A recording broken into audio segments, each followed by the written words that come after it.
Hey everyone, it's Mostly Casual Commander, where we try to keep our games fun without sacrificing our ability to win. I'm BK, and today's game features Ognis, the Dragon's Lash, Jetmir, Nexus of Revels, Ziatora, the Incinerator, and Chatterfang, Squirrel General. Please subscribe to the channel if you haven't already, like the content you've been enjoying, and consider supporting us on Patreon, link in the description. Good old Busterkins, who somehow always wins the die roll, kicks us off by playing Bloodstained Mire as his land. He sacrifices it, losing 1 life, and goes and finds Ziatora's Proving Ground, entering the battlefield tapped.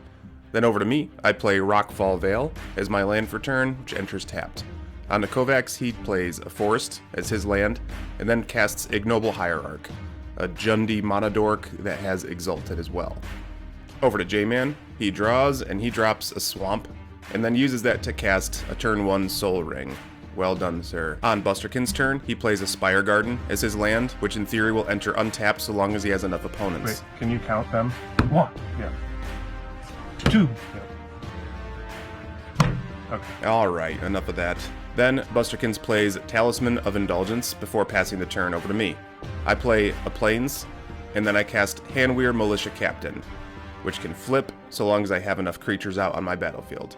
Over to Kovacs, he plays another Forest as his land, and then casts Sylvan Caryatid, another mana dork. What are you trying to do, ramp? Then he passes over to J-Man. Gambling sucks. Pass. Uh-oh. Uh-oh. That's not good. Well, looks like J-Man kept a risky opening hand that did not pay off. But hey, Mana Screw beats Mana Flood, right? On to Busterkins, he played a Stomping Ground untapped, and then casts his commander, Ognis the Dragon's Lash, who's looking to take advantage of all the hasty creatures by generating a ton of treasure tokens. He swings 3 damage at Kovacs and makes a tapped treasure. The treasure's turned the wrong way. What's that? It's not facing the direction of all the other ones. There's only 1 treasure. I know, but it's not facing. I got you. It was really bothering me. I agree, Kovacs. I'm sure that bothers most human people. I play a Manalith after I drop the Forest, and then I swing 2 points of damage at Busterkins. Take that. On to Kovacs, he plays a fancier Rockfall Vale, and then casts Kresh, the Blood Braided, who will get bigger whenever things die, which is dope. On to J-Man, he draws, and guess what? It's not a land, so he says go again, which is awful. Busterkins plays a Reflecting Pool as his land, and casts Loyal Apprentice, which has haste, and will generate a hasty 1/1 Thopter so long as he has his commander out, which he does. He then casts Sokinzun's Smelter, which can make even more hasty creature tokens. At the beginning of combat, he gets a 1/1 Thopter with haste, then he pays 1 to satisfy Sokinzun Smelter's triggered ability, making another hasty threat. When he attacks, he gets 4 tapped treasure tokens, and then we resolve combat damage. Wow, what a turn. Yeah, pretty good. Not bad. Not bad.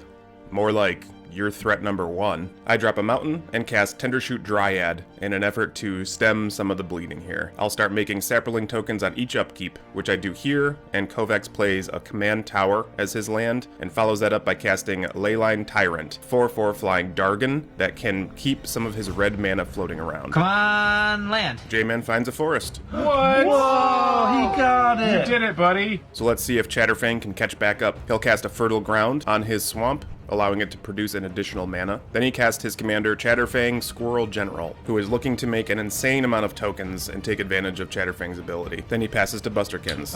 May I have an Ascend check, please? Go for it, Kovacs. Okay. So Tendershoot Dryad says if I have the city's blessing, then all of my Sapperlings get +2/+2, which is great. And guess what? I have the city's blessing now. Can you believe it?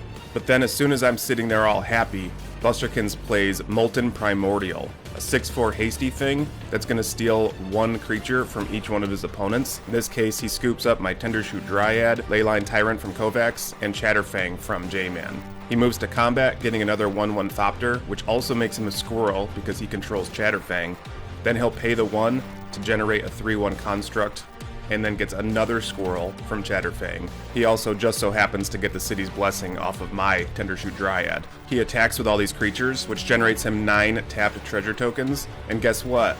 That means 9 more squirrels enter the battlefield, which is enough to make a grown man cry. He picks on me for the most part, dropping me to 8, and dealt a little bit of commander damage to J-Man as well. At the end of the turn, he returns all those creatures he stole, and then onto my turn, I make another Sapperling. My Hanweir Militia Captain flips to West Vale Cult Leader, and I pray that the top card in my library is a board wipe. It's a forest. So on to plan B then. I'll cast my Fat Cat Commander, who reminds me of my Fat Cat Meatball.